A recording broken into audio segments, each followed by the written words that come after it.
दोस्तों नमस्कार। एक बहुत बड़ा अपडेट निकल कर आया है कि बिहार चौकीदार वैकेंसी का। जी हाँ, जैसा कि आप सबको पता है कि बिहार में चौकीदार वैकेंसी का बड़े पैमाने पर वैकेंसी आ रही, यानी कि लगभग 26,000 पद पर जिलावार प्रत्येक जिला के हिसाब से वैकेंसी बिहार चौकीदार दफादार का आ रहा है। तो क्या कुछ योग्यता हैं? बहुत सारे बच्चे जो थे वो कमेंट कर रहे थे कि सर बताइए, उसमें चौकीदार जो नया अपडेट होकर के आया है, अब एग्ज़ाम होने वाला है, तो क्या कुछ अपडेट निकल कर आया है, इसके बारे में थोड़ा जानकारी हम लोगों के साथ शेयर करिए। तो चलिए हम आपको बता देते हैं कि जो नया अपडेट निकल कर के आया है बिहार चौकीदार का, जिसमें योग्यता के मामले में बताया गया है कि वो 10वीं पास ही रहेगा। पहले ये संभावना व्यक्त की जा रही थी कि क्या अपडेट अब जब हो जाएगा तो क्या जब एग्ज़ाम होगा तो क्या योग्यता में बढ़ोतरी होगी या फिर मैट्रिक रहेगा। तो नहीं, योग्यता सिर्फ 10वीं पास ही रहेगा। चौकीदार में योग्यता आगे नहीं बढ़ाया है, इसमें योग्यता जो है वो 10वीं पास ही रहेगा। और 26,000 पद पर जो है वो वैकेंसी आ रही है जिलावार, यानी कि आप जिस जिले के हैं आपको आवेदन वहीं करना होगा। ऐसा नहीं कि आप गया जिला के हैं और जाकर के आप जहानाबाद कर दीजिएगा, आप जहानाबाद के हैं तो जाके आप परवल कर दीजिएगा, वैशाली के हैं तो आप ऐसा नहीं कि जाकर के मुजफ्फरपुर कर दीजिएगा। ऐसी बात नहीं है। जिस जिला के आप हैं, जिस जिला का आपका निवास स्थान है, उसी जिला में आपको आवेदन करना होगा। ठीक है। और देखिए, इसमें से वरिष्ठ दफादार का लगभग जो है 1,000 पद है और दफादार का है 1,900 पद है।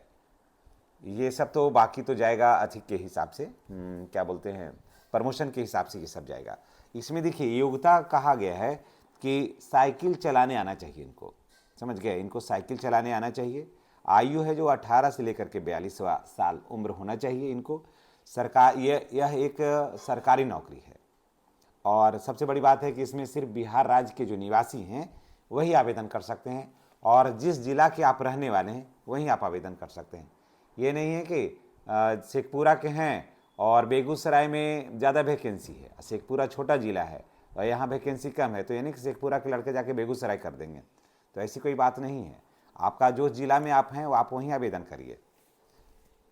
वेतन इसमें लगभग 32,000 के आसपास अभी स्टार्टिंग है। 7th पे के हिसाब से 8 में बहुत अच्छा वेतन हो जाएगा। चलिए, जो नए लड़के हैं वो पूछते हैं कि सर काम क्या है। तो सबसे बड़ा काम तो ये है कि अभी देखिए बिहार में शराबबंदी है। एक लाइन में मैं आप समझा देता हूँ, बिहार में शराबबंदी है। तो जब बिहार में शराबबंदी है तो इसमें अगर कोई शराब चुरा रहा है, शराब बेच रहा है ना, तो उसकी जानकारी आपको थाने को देना है, ताकि बिहार जो है शराब मुक्त प्रदेश हो सके। इसमें आपकी भूमिका बहुत महत्वपूर्ण है।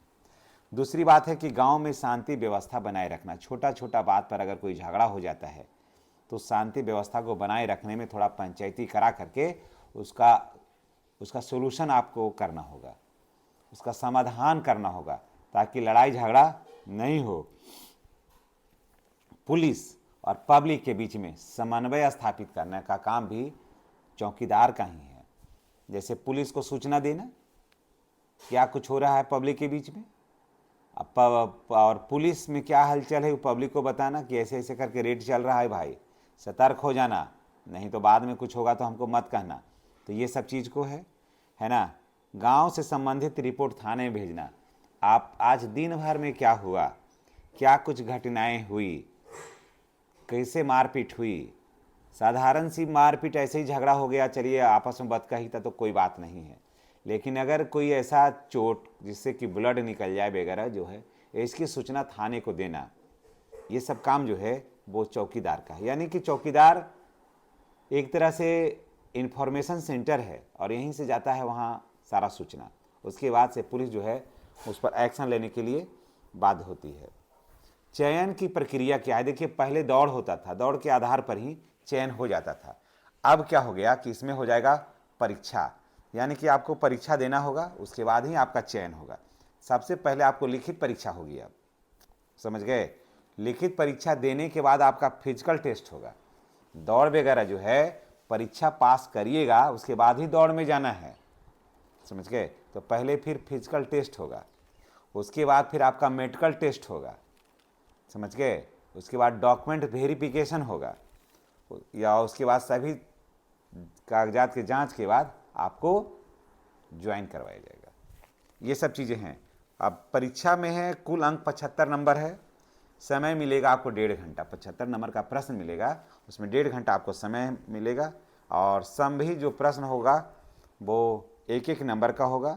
मैथ में आपको देखिए 25 नंबर का मैथ होगा, ठीक है, 25 नंबर का रीजनिंग होगा और 25 नंबर का सामान्य गणित होगा। जीके से आएगा आपको 25 नंबर, 25 25 25 75, है ना। ये सब चीज़ है आपको। अब थोड़ा और आगे बता देते हैं, कारण कि बहुत सारे बच्चे कमेंट कर रहे थे कि सर हमको विस्तार से बता दीजिए ताकि हम आप माने पूरी जानकारी हो जाए, हमको कहीं और भी जानकारी लेने की ज़रूरत नहीं है। हम लोग नए नए हैं, हम लोग का उम्र जो है 18 साल पूर गया है और हम लोग एसी कैंडिडेट हैं। क्या हम लोगों का होगा? तो बिल्कुल होगा। आपका 18 साल हो गया है और आप एसी में हैं तो आपको और आसानी से होगा।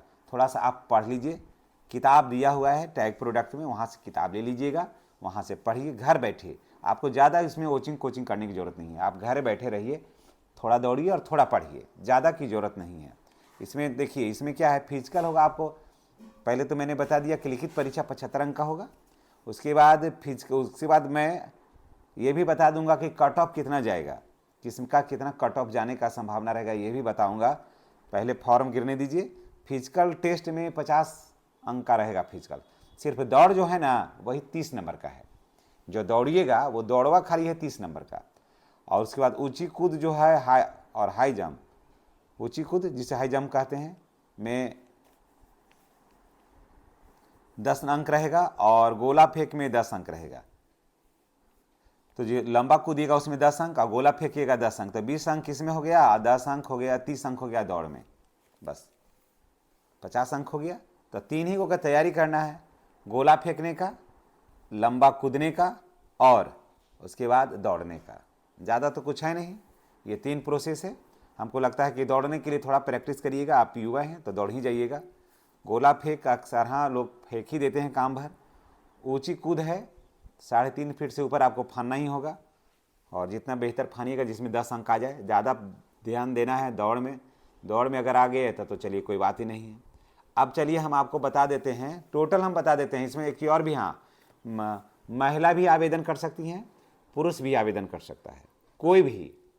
और महिलाओं को इसमें 35% जो है वो रिजर्वेशन है महिलाओं को। यहाँ चौकीदार में जो महिला होंगी उनको 35% रिजर्वेशन है, इसलिए महिलाओं को तो बहुत आसानी से नौकरी हो जाएगी। अब देखिए, जनरल और ओबीसी जो पुरुष हैं उसको 165 सेंटीमीटर चाहिए।